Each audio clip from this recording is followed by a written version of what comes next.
Hey there everyone, this is James with Lenspiration, a wholesome place to learn, grow, and share all things photography.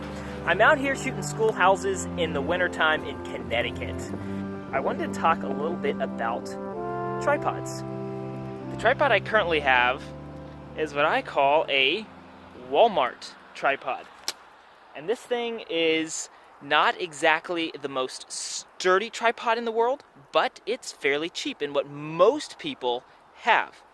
So I want to talk about why I'm shooting with it. Okay, so I made it here safe and sound to Guido's house in the amazing the Outback. It did a great job in the snow, and Jonathan's flying the drone right now. And I go to get all my stuff out of the car, and you wouldn't believe it, I couldn't find my tripod. For the record, I don't forget my tripod all the time. It's only the second time I can ever remember I forgot a tripod on a big excursion. So that's why I have this tripod with me today. But I think it's a good thing because it's helping me to learn how to shoot with equipment that is not the best equipment in the world.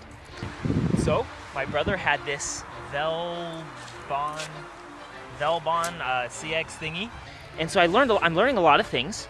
One of the issues with this tripod here is that it does not allow me to take vertical images. I'm only able to mount the camera here on the top and go up and down and pan to the side.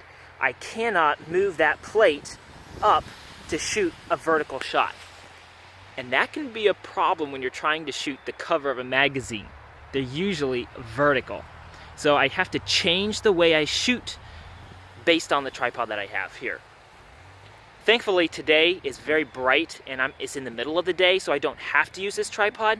But if it were to be dusk or sunset, blue hour, then yes, I would definitely have to recompose my pictures or compose them differently to get a good vertical crop from horizontal pictures.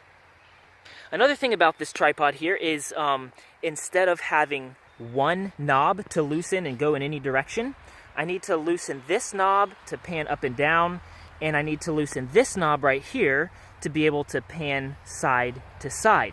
So that makes it a little bit more difficult when I'm used to just one, and so I have to take my time when shooting with this tripod. So it's sometimes frustrating, but don't let anything become frustrating. Just give yourself a little extra time to be able to make it work for you. The other thing here about this tripod I'm gonna have to show you is this attachment for how the camera attaches to the tripod. There's no quick plate or just a shoe of some kind. There's no way to attach the camera other than simply screwing it on the tripod itself. Let me show you. It's a little bit difficult to get the camera on. This is how you have to do it.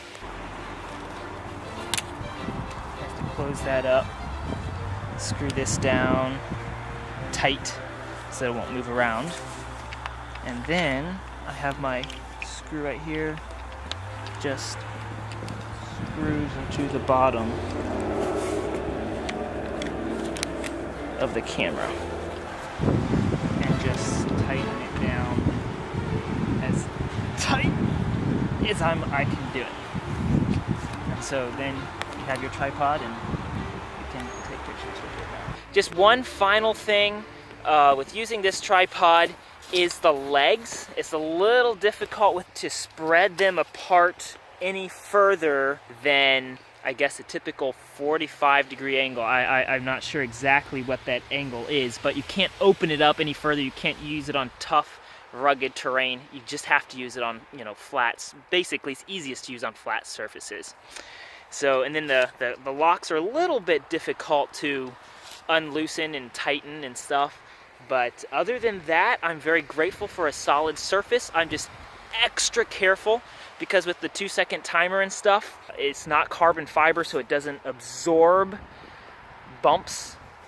It just, you can really see it whenever you touch the camera. You can see it jitter a little bit. So I'm just super careful, still using the 2-second timer and making the most of a relatively bad situation. I'm going to be using the tripod probably every single day.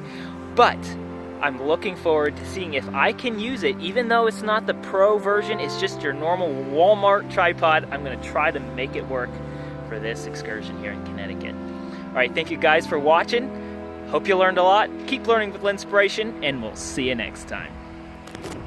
Oh, I completely forgot.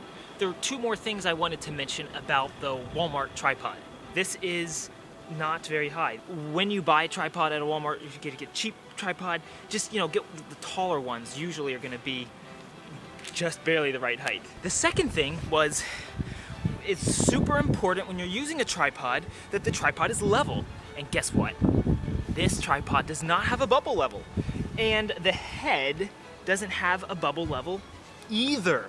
That means I cannot get the camera level without some either internal device or external device. To make this level, here we have the bubbles telling me it's not level.